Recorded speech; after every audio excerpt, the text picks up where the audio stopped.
Hi everyone, I'm Virginia Kilmore and welcome to my studio. Today's Technique Tuesday and we're going to be doing a lovely watercolor technique on vellum. It's a lot of fun, so let's get started.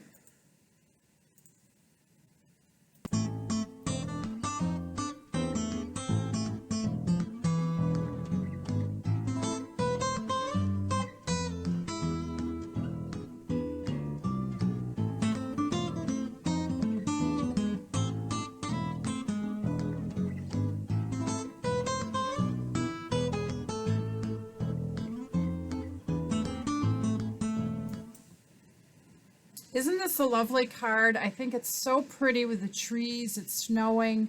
It is a red snowstorm, so I don't know if that makes sense to you, but you could do this card in blues, any color combination you like. I just picked red and green because I think of Christmas when I see that. So let's zoom out so we can get started on this card. So today is Technique Tuesday and I'm Virginia Kilmore. Should you need any stamping supplies today, if you use this code, it'll help out this month's hostess. And I've added at the bottom now a link to my store. I hope I can figure out how to make you just press it, but that's a little bit far technology-wise for me. So if it isn't there, it'll be underneath, or if you're on Facebook, at the top of the video.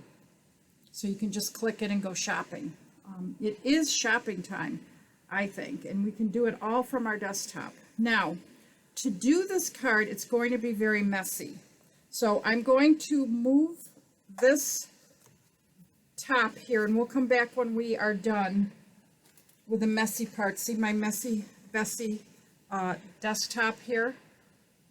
We need something that we can work a little bit on that's going to be a little bit messy. And we are going to start out with a piece of vellum that's 4 by 5 1/4. And I'm just going to ink it with my real red pad. And I'm probably going over it a couple times, probably more than I need to. And then at the same time, I'm going to pull out one of my watercolor pens that has alcohol. I've opened this up and put alcohol in here just to make that ink move around a little bit differently. The biggest and the hardest part is centering this, and you sort of have to eyeball it. And once you bring it down, you're committed to it. And you are just going to rub till you get most of this covered. Now, at this point, I could just be happy and stamp on this, but I wanted it to be more contiguous. I thought this looked too much like red snow. So what I'm going to do now is take this off, and I'm going to get my marker, my watercolor pen, and just drop little dabs of watercolor or alcohol ink and start working over my piece. Now I can continue to do that with that one, but I am going to take out my brush one.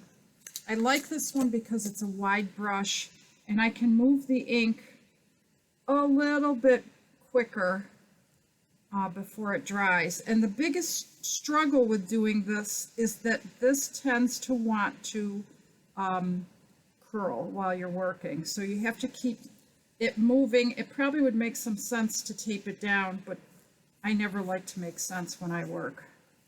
So I'm pretty happy with that at this point. I'm going to go right along here.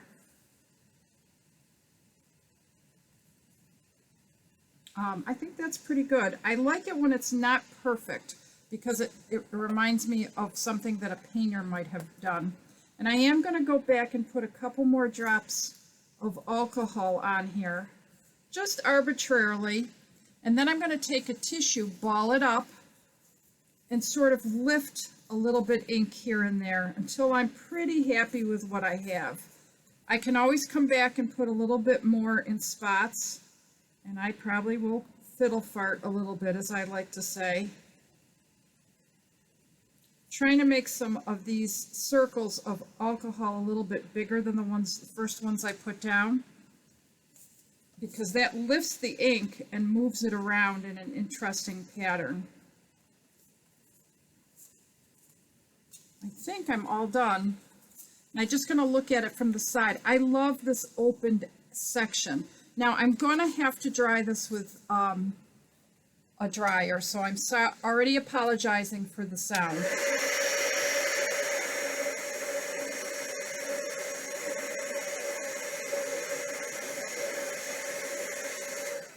I'm not going to dry it too much, only because I have another one that I made. And we're going to do our stamping on this side.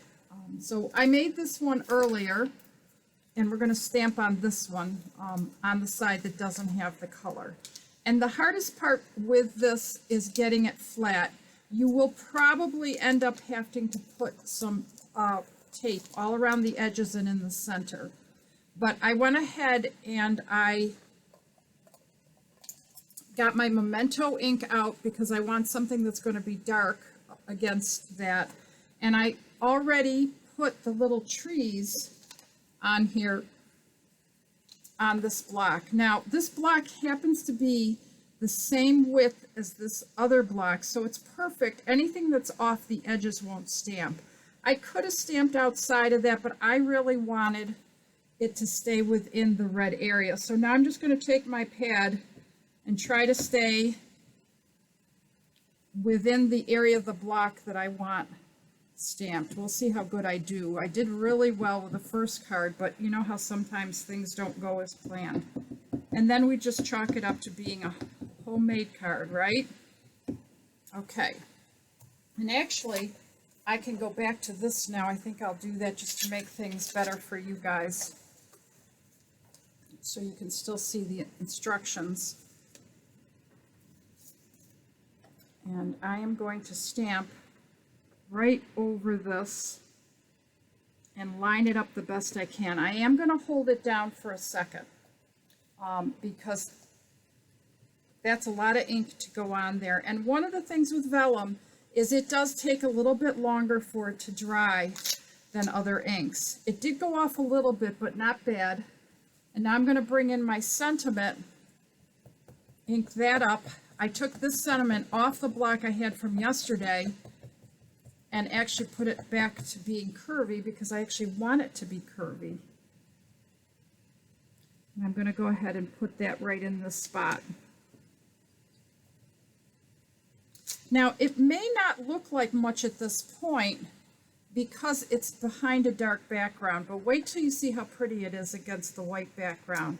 These are the snowflakes or maybe raindrops, depending on the time of year. I'm going to go ahead and stamp that. And then the last thing I'm going to do is to go ahead and dry it. If you were doing this at home and didn't want to use the embossing tool, you don't have to. You could just set it aside for a couple minutes. But you can see that it is a little bit wet and shiny. So again, apologize, I have to turn this on.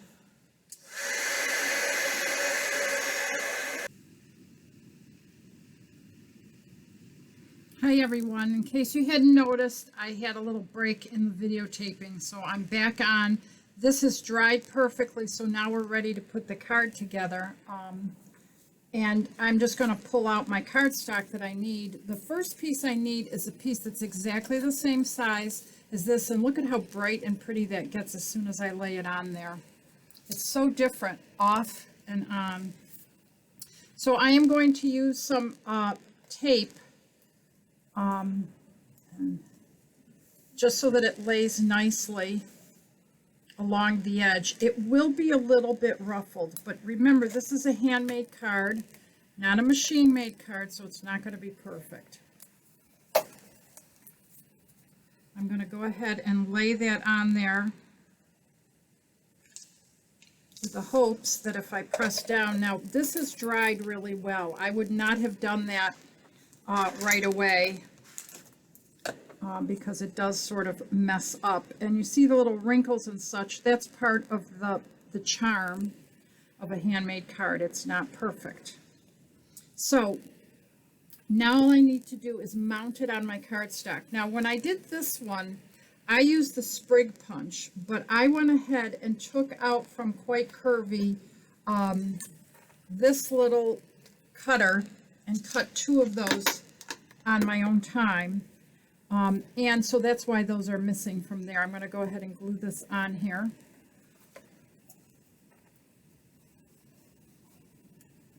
Might as well glue it down first on the cardstock, so I'll go ahead and do that first, and then come back and get the card on here. I don't know what that white stuff is on there, but I want that off. Okay. Then I'm going to go ahead and glue my card down.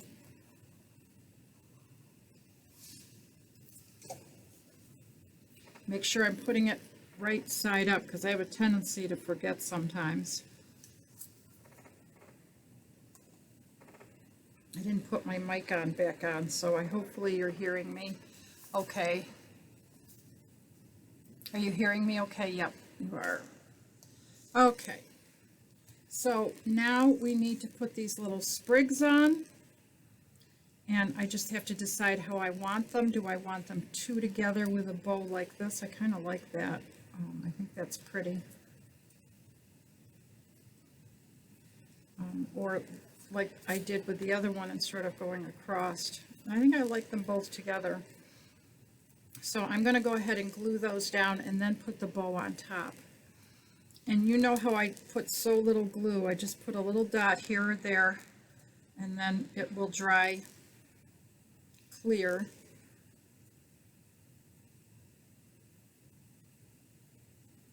Okay, dot, dot, not a lot. That's my motto. I'm going to turn it a little because I don't want the bow to be in the word may. I'm going to trim that down, and I'm going to hold these two ends together and put my glue dot on so that I can control a little bit of where those two ends go. I'm going to go ahead and put that glue dot on. And then I should be able to just put it right over that. You see how my ribbon now goes down? That's a little trick that I learned. I'm going to just trim that a little bit. And there you have it. Same card, different layout. Not really different, just different sprigs really, but still really beautiful cards. I hope you've enjoyed that today. Tomorrow, let's see, what are we making tomorrow? I sort of forgot already. Oh, we're going to make a beautiful collage trees cards, I just remembered. So I hope you'll tune in tomorrow at 1. Thanks for watching. I'll see you tomorrow.